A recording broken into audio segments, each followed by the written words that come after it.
ഞാൻ മനസ്സിലാക്കുന്നത് ജമാഅത്തെ ഇസ്ലാമി ആവട്ടെ അല്ലെങ്കിൽ മുജാഹിദിൻ്റെ ഒക്കെ ആളുകൾ പല മഹലുകളുണ്ടാവും. അപ്പോൾ അവർ അതുമായി മുജാഹിദ് ജമാഅത്തൊക്കെ നടത്തുന്നത് അവരിങ്ങനെ ആളുകളെ വിളിച്ചു കൂട്ടിയിട്ടില്ല. അവർ വളരെ രഹസ്യമായിട്ടുള്ള കുറേ മൂവ്മെൻറ്റിലൂടെയാണ് അവരിതൊക്കെ പിടിച്ചെടുക്കുന്നത്. ബിസ്മില്ലാഹിർ റഹ്മാനിർ റഹീം. വസ്സലാത്തു വസ്സലാമു അലാ സയ്യിദിൽ മുർസലീൻ വഅലാ ആലിഹി വസഹ്ബിഹി അജ്മഈൻ. ഉസ്താദ് കെ ഉമർ ഫൈസി മുക്കം, ഡോക്ടർ ബഹൗദ്ദീൻ നദി ഉസ്താദ്, അതുപോലെ doctor C K Umar Faizi ഉസ്താദ് പറഞ്ഞു, നമ്മൾ സുന്നത്ത് ജമാഅത്ത് ശക്തിപ്പെടുത്തുന്നതുമായി ബന്ധപ്പെട്ടുള്ള കുറേ വിഷയങ്ങൾ ഉസ്താദ് അവറുകൾ പറഞ്ഞിട്ടുണ്ട്. വളരെ ഗൗരവമുള്ള കാര്യമാണ്. പക്ഷേ ഞാൻ മനസ്സിലാക്കുന്നത് ഒട്ടുമിക്ക മഹലുകളിലും നമുക്ക് കുറേ പ്രതിസന്ധികളുണ്ട്. കാരണം എല്ലാവരും ഒരു ബാലൻസ്ഡ് ആയിട്ടുള്ള ഒരു രീതിയിൽ ചിന്തിക്കുന്നുണ്ട്. ഈ ബാലൻസ്ഡായിട്ട് ചിന്തിക്കുമ്പോൾ ഇപ്പോൾ നമ്മൾ കുറേ സ്ഥലങ്ങൾ വഖഫ് ചെയ്ത കുറേ സ്ഥലങ്ങളുണ്ടാവും.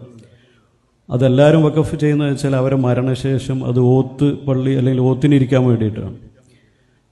അപ്പം ഇങ്ങനെയുള്ള സംഭവങ്ങളൊക്കെ അതിൻ്റെ ഇതുമായി ബന്ധപ്പെട്ട് ആധാരമോ അല്ലെങ്കിൽ ആധാരമൊക്കെ പ്രത്യേകം എഴുതിയിട്ടുണ്ടാവും. പക്ഷെ അങ്ങനെയുള്ള സ്ഥലങ്ങളും കാര്യങ്ങളൊക്കെ ഞാൻ മനസ്സിലാക്കുന്നത് ജമാഅത്തെ ഇസ്ലാമി ആവട്ടെ അല്ലെങ്കിൽ മുജാഹിദിൻ്റെ ഒക്കെ ആളുകൾ പല മഹലുകളുണ്ടാവും. അപ്പോൾ അവർ അതുമായി ബന്ധപ്പെട്ട് അവർ ആ സ്ഥലങ്ങളൊക്കെ അവരുടെ സ്ഥാപനങ്ങളാക്കാൻ വേണ്ടിയിട്ട് ചെറിയ പള്ളികൾ തുടങ്ങുകയും അല്ലെങ്കിൽ ഖുർആൻ ക്ലാസ് വെക്കുകയും പിന്നെ അവിടെ സ്ത്രീകൾക്കുള്ള ക്ലാസ് എന്നൊക്കെ പറഞ്ഞ് വെച്ച് നമ്മളാൾക്കാരൊക്കെ അത് സമീപിപ്പിച്ച് നമ്മളാൾക്കാരോട് പറയും ഇവിടെ അവർക്ക് വേണ്ടി പ്രാർത്ഥന ഉണ്ടാവും, നിങ്ങൾ സലാത്ത് നടത്തിക്കോ, എല്ലാം നമുക്ക് വിട്ടുതരും. നമ്മുടെ സമസ്തൻ്റെ ആൾക്കാർക്ക് സമസ്തൻ്റെ രീതിയിൽ വിട്ടുകൊടുക്കും, എപിൻ്റെ ആൾക്കാർക്ക് ആ രീതിയിൽ വിട്ടുകൊടുക്കും.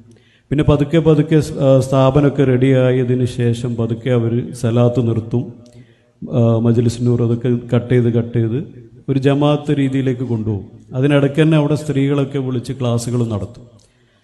അപ്പോൾ സ്ത്രീകളെ സംബന്ധിച്ചിടത്തോളം അവർക്കൊക്കെ വലിയ പ്രചോദനമായിട്ട് വരും.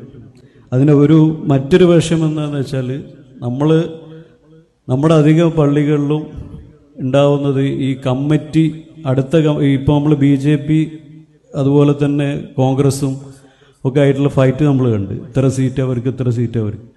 ഇത് ഒരു അത്യാവശ്യം മഹലുകളിലൊക്കെ അവിടെ ഒരു രാഷ്ട്രീയമായിട്ടുള്ള ഫൈറ്റാണ് നടക്കുന്നത്. അപ്പം ഒരു കമ്മിറ്റി വരുമ്പം മറ്റേ കമ്മിറ്റി വരാതെ എങ്ങനെ ഇരിക്കാം, അങ്ങനെയുള്ള ഫൈറ്റുകൾ മാത്രമാണ് നടക്കുന്നത്.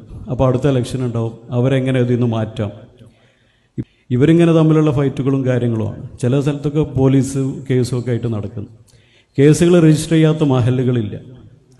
അപ്പോൾ ഈ രണ്ട് വിഷയം എന്ന് പറഞ്ഞാൽ ഇങ്ങനെ കാര്യങ്ങൾ നടക്കുകയും ചെയ്യുന്നുണ്ട്. അതിനിടയ്ക്ക് ആരാണോ ദീന് ഇതാവായിട്ട് നടക്കുന്നത് അത് ജനങ്ങളെ അട്രാക്ട് ചെയ്ത് ജനങ്ങളൊക്കെ അങ്ങോട്ട് പോകും, നിഷ്പക്ഷമായിട്ടുള്ള ആളുകൾ.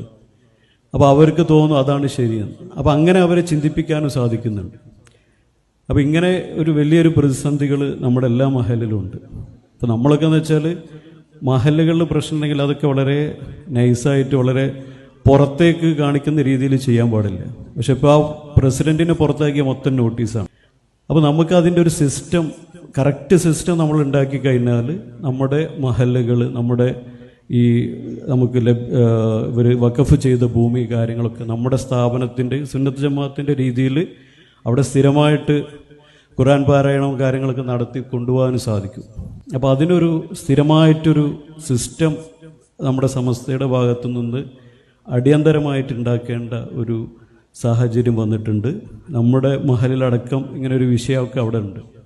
നമ്മൾ വളരെ ശ്രദ്ധിച്ച് ആത്മാർത്ഥമായിട്ട് നമ്മൾ അതിനൊരു സെല്ലൊക്കെ രൂപീകരിച്ച് വളരെ ബുദ്ധിപരമായിട്ടുള്ള നീക്കങ്ങൾ നമ്മളെ ഭാഗത്തുനിന്നുണ്ടാവും. ഇപ്പോൾ മുജാഹിദ് ജമാഅത്തൊക്കെ നടത്തുന്നത് അവരിങ്ങനെ ആളുകളെ വിളിച്ചു കൂട്ടിയിട്ടില്ല. അവർ വളരെ രഹസ്യമായിട്ടുള്ള കുറേ മൂവ്മെൻറ്റിലൂടെയാണ് അവരിതൊക്കെ പിടിച്ചെടുക്കുന്നത്. നമ്മളിത് കാണുമ്പോൾ നമ്മളും ആ കാര്യങ്ങളൊക്കെ ശ്രദ്ധിച്ച് നമ്മൾ നടത്തേണ്ടതുണ്ട്. നമുക്ക് വ്യക്തമായിട്ടുള്ള ഒരു ലീഗൽ സെല്ല് നമുക്ക് കൊണ്ടുവരേണ്ടതുണ്ട്. അപ്പോൾ അതിനൊക്കെ യോഗ്യന്മാരായിട്ടുള്ള ആൾക്കാരൊക്കെ നമ്മൾ കണ്ടെത്തി 100% സമസ്തയിൽ ആത്മാർത്ഥമായിട്ട് കൊണ്ടുപോകാൻ പറ്റുന്ന നല്ല ലീഗലായിട്ടുള്ള അഡ്വൈസറി ഒരു ബോർഡ് ഉണ്ടാക്കി നടത്തേണ്ടതുണ്ട്. ഇല്ലെങ്കിലൊക്കെ ഇത് നമുക്ക് എല്ലാ നിലക്കും പ്രതികൂലമായിട്ടും അനുകൂലമായിട്ടൊക്കെ പ്രശ്നങ്ങൾ കൂടാനുള്ള സാധ്യതകളുണ്ട്. അപ്പം നമ്മുടെ മഹലുകൾ നമ്മൾ ഉസ്താദ് പറഞ്ഞ വളരെ കറക്റ്റാണ്. ഈ സങ്കര ഇനത്തിൽപ്പെട്ട ആളുകളൊക്കെ അവരൊക്കെ ഇപ്പം എണീച്ചു കൊണ്ടിരിക്കുന്നുണ്ട്, സംസാരിക്കുന്നുണ്ട്, ചോദ്യം ചെയ്യുന്നുണ്ട്. ഇപ്പോൾ നമ്മളെ പള്ളിയിലുള്ള ഖത്തീബ് അദ്ദേഹത്തിൻ്റെ സമയം കഴിഞ്ഞു. അപ്പോൾ അദ്ദേഹം പോകുന്ന ലാസ്റ്റ് ദിവസം വെള്ളിയാഴ്ച കുത്തുബയ്ക്ക് ശേഷം അദ്ദേഹം പ്രസംഗിച്ച് സ്വാഭാവികമായിട്ടും ഇത് പ്രസ്ഥാനത്തിനെതിരെ ശക്തമായിട്ട് അയാൾ പ്രസംഗിച്ചിട്ടുണ്ട്. 3-4 വർഷമായിട്ട് മുമ്പ് സംസാരിക്കലാണ്, ഭയങ്കര സ്ട്രോങ് ആയിട്ട് സംസാരിച്ച്. അപ്പോൾ അവിടെ ഇരിക്കുന്ന കുറേ മുജാഹിദും അല്ല സുന്നിയല്ലാത്ത തരത്തിലുള്ള ആളുകളൊക്കെ അവിടെ നിന്ന് എണീച്ച് ഭയങ്കര വിഷയമാക്കി സംസാരിച്ച് ഉസ്താദിനൊക്കെ ചോദ്യം ചെയ്യുന്നൊരവസ്ഥയിലേക്ക് വന്നു. അപ്പോൾ ഇത് നമ്മൾ ഒരു മഹലിലോ 2 മഹലിലോ അല്ല, എല്ലാ സ്ഥലങ്ങളിലും ഈ പ്രശ്നങ്ങളുണ്ട്. അപ്പോൾ നമ്മളത് ഗൗരവമാക്കി എടുത്ത് അതിനെ വളരെ സൈലൻ്റായിട്ട് നമ്മൾ അതിനെ കൈകാര്യം ചെയ്യേണ്ടത് ലീഗൽ സെല്ല് കാര്യങ്ങളൊക്കെ ആയിട്ട് ഒരു ഹൈറാക്കി ലെവലിൽ ഒരു സിസ്റ്റമാറ്റിക്കായിട്ട് നമ്മളത് ചെയ്തു കഴിഞ്ഞാൽ ഇങ്ങനെയുള്ള പ്രശ്നങ്ങളൊക്കെ നമുക്ക് പരിഹരിക്കാൻ പറ്റും. അതുപോലെ